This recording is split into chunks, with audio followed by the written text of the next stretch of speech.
ഈ രണ്ടു പേരായി ഓരോ ഗ്രാമത്തിലേക്ക് അവർ അയക്കപ്പെടുന്നു. മേധാവി ക്രിസ്തുരാജ ജേതാവി. ഞാനൊരു ഫാദർ എന്ന് സംബോധന ചെയ്യുന്നതിനേക്കാൾ കൂടുതൽ ഒരു പാസ്റ്ററായിട്ടാണ് ഞാൻ എന്നെ കാണുന്നത്. ഭായി രേ ഗൊച്ചലോ ഗയി ബാ കഹാ പായി ഭായി രേ.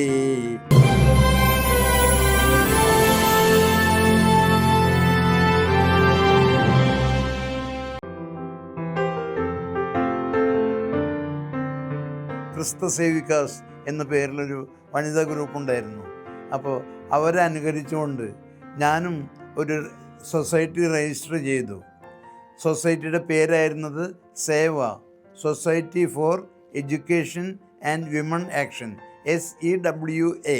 സേവ എന്ന് പറഞ്ഞൊരു സൊസൈറ്റി രജിസ്റ്റർ ചെയ്ത് അതിൻ്റെ വർക്കേഴ്സിന് ആയിട്ട് കുറേ വനിതകളെ നിയോഗിച്ചു. ഏതാണ്ട് 10-25 വനിതകൾ ഗ്രൂപ്പിലുണ്ടായിരുന്നു.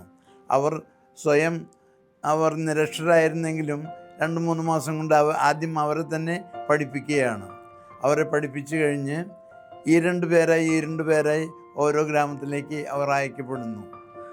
അവർ ആ 2 വനിതകൾ ഓരോ ഗ്രാമത്തിലും ചെന്ന് അവിടെയുള്ള ആളുകളെ അക്ഷരവും ഹെൽത്തും അല്ലെന്ന് വെച്ചാൽ വേദോപദേശവും എല്ലാം പഠിപ്പിച്ചതിന് ശേഷം ഞങ്ങളെ അറിയിക്കുകയാണ്. അച്ഛൻ ഇവിടുത്തെ പഠനമെല്ലാം കഴിഞ്ഞു, ദയവേത് ഇവിടെ വന്ന് ഇവർക്ക് വേണ്ട കാര്യങ്ങളൊക്കെ ചെയ്തു കൊടുക്കുക എന്ന് പറഞ്ഞിട്ട്.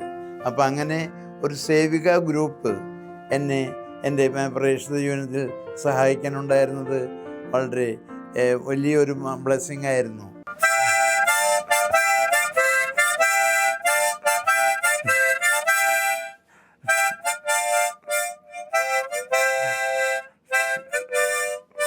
എവിടെ പോയാലും ഞാൻ എൻ്റെ പ്രിയപ്പെട്ട കൂട്ടുകാരൻ മൗത്തോർഗൻ എൻ്റെ കീശയിലുണ്ടായിരിക്കും.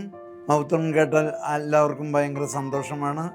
പാട്ട് എഴുതുകയും അങ്ങനെ പ്രചരിപ്പിക്കുകയും ചെയ്തുകൊണ്ട് ആവശ്യമുള്ള വിഷയങ്ങളെക്കുറിച്ച് പാട്ട് കമ്പോസ് ചെയ്തും അത് ആളുകളെ പഠിപ്പിച്ചും എൻ്റെ മിഷൻ പ്രവർത്തനം വളരെയധികം സഹായമായിട്ടുണ്ട്.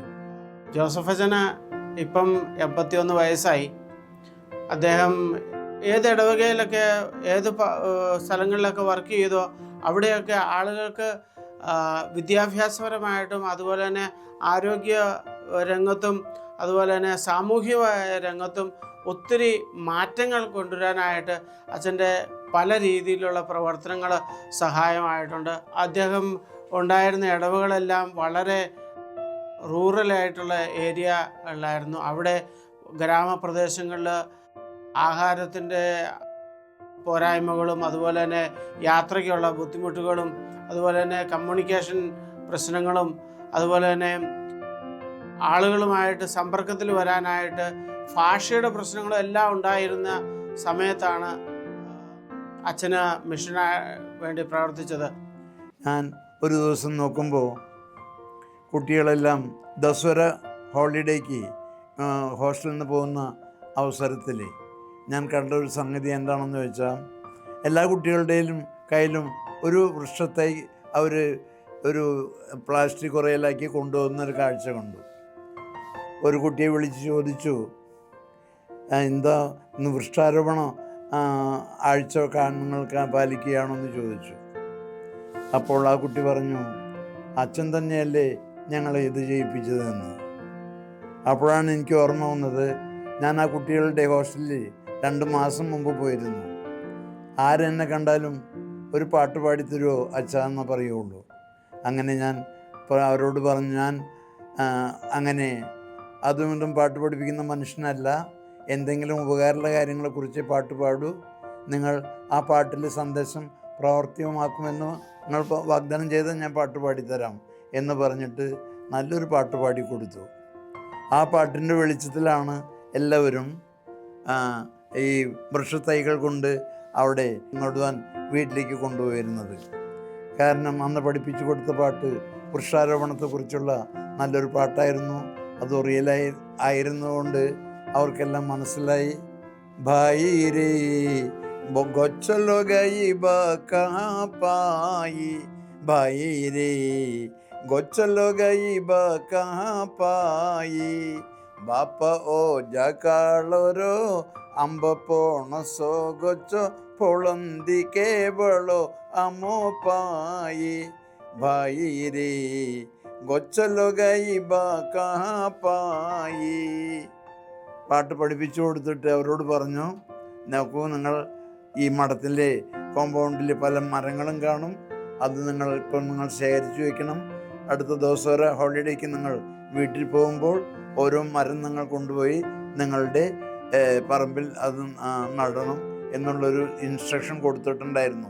എനിക്ക് പാട്ട് പഠിപ്പിക്കാനായി ഒരു ക്ലാസ് മുറി കിട്ടണമെന്ന് നിർബന്ധമൊന്നുമില്ല. കാരണം ആളുകൾ കിട്ടുകയാണെങ്കിൽ റോഡ് അരികിൽ തന്നെ അവരെ ഇരുത്തി പാട്ട് പഠിപ്പിക്കുന്ന പരിപാടിയൊക്കെ എനിക്കുണ്ട്.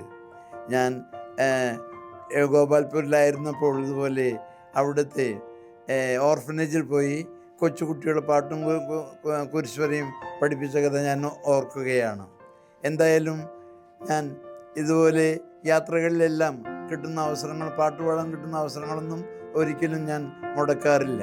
ട്രെയിൻ യാത്രയിലെല്ലാം എൻ്റെ പാട്ട് കേൾക്കുമ്പോൾ ആൾക്കാർ പറയാറുണ്ട്, ആരാണ് ഈ മിനി യേശുദാസ് ഇവിടെ വന്ന് പാട്ട് സമർപ്പിക്കുന്നതെന്ന് അവർ തമാശയായി പറയാറുണ്ട്. അച്ഛനായപ്പോൾ ഒറിയ മാത്രമേ അറിയത്തുണ്ടായിരുന്നുള്ളൂ. അത് കഴിഞ്ഞ് വെച്ചിട്ട് ഇവിടെ ആളുകളുടെ ഇടയിൽ വർക്ക് ചെയ്യണമെങ്കിൽ കുയി അവരുടെ ട്രൈബൽ ലാംഗ്വേജ് പഠിച്ചാൽ മാത്രമേ അത് അവരുമായിട്ട് കമ്മ്യൂണിക്കേഷൻ ചെയ്യാൻ പറ്റുള്ളൂ എന്ന് മനസ്സിലാക്കി അച്ഛൻ ആ ഭാഷ പഠിച്ചു. ആ ഭാഷ പഠിച്ചെന്ന് മാത്രമല്ല, ഇവിടുത്തെ കുയി ആൾക്കാരെക്കാൾ കൂടുതലായിട്ട് ആ ഭാഷയിൽ പുള്ളിക്ക് പരിജ്ഞാനമുണ്ട്. അതുപോലെ തന്നെ ആ ഭാഷയിൽ പുള്ളി പാട്ടെഴുതും, ആ ഭാഷയിൽ പുള്ളി മറ്റുള്ളവരെ പഠിപ്പിക്കും. അന്ന് കാലത്തൊക്കെ സൈക്കിൾ വാടകയ്ക്ക് കിട്ടാറുണ്ട്. സൈക്കിളിൽ സഞ്ചരിക്കുന്ന മറ്റൊരു അച്ഛന്മാരെ ഞാൻ സാധാരണ കണ്ടിട്ടില്ല. എനിക്കവിടെ ബിഷപ്പ് ഹൗസിൽ പോകണമെങ്കിലോ അല്ലെങ്കിൽ ഗോപാൽപൂർ പോകണമെങ്കിലോ ഒക്കെ അല്ലെങ്കിൽ വിജയഭവനിൽ പോകണമെന്നൊക്കെ ആയിട്ട് ഞാനൊരു സൈക്കിൾ എടുത്ത് ആണ് അങ്ങനെ സഞ്ചരിക്കാറ്. മറ്റു അച്ഛന്മാരാരും സഞ്ചരിക്കാത്ത കാരണം എന്നെ ഒരു സൈക്കിൾ മിഷണറി എന്ന് ആൾക്കാർ പേര് പറയാറുണ്ട്. അങ്ങനെ ഞാൻ ഒരു സൈക്കിൾ മിഷണറി ആയിട്ടാണ് അറിയപ്പെടുന്നത് അന്ന് കാലങ്ങളിലൊക്കെ. ഇപ്പോൾ അതിൻ്റെ കാലങ്ങളൊക്കെ കഴിഞ്ഞു. ഞാൻ ഒരു ഫാദർ എന്ന് സംബോധന ചെയ്യുന്നതിനേക്കാൾ കൂടുതൽ ഒരു പാസ്റ്ററായിട്ടാണ് ഞാൻ എന്നെ കാണുന്നത്. പാസ്റ്റർ എന്ന് പറഞ്ഞാൽ ഒരു ഇടയൻ. നമ്മുടെ വിശ്വാസികളെല്ലാം നമുക്ക് ആടുകളാണ്. നമ്മൾ ആ വിശ്വാസികളുടെ ഒരു ഇടയസ്ഥാനമാണ് നമ്മൾ സ്വീകരിക്കുന്നത്. അതുകൊണ്ട് പിതാവ് എന്ന വാക്കിനേക്കാൾ കൂടുതൽ പാസ്റ്റർ എന്ന ഒരു വാക്കാണ് ഞാൻ കൂടുതൽ ഇഷ്ടപ്പെട്ടത്. പിന്നെ അത് പാലയൂരിനോട് കൂടി യോജിച്ചു പോകുന്ന കാരണം പാസ്റ്റർ പാലയൂർ എന്ന് വളരെ എളുപ്പത്തിൽ ഞാൻ പറഞ്ഞ് അവസാനിപ്പിക്കുന്നു. അങ്ങനെയാണ് ഞാൻ എഴുതിയിട്ടുള്ള പുസ്തകത്തിൻ്റെ പേര് പാസ്റ്റർ പാലയൂർ CM എന്ന് എഴുതി ചേർത്തിരിക്കുന്നത്. അതുകൊണ്ട് ഇതാണ് എൻ്റെ പാസ്റ്ററുടെ ചരിത്രം.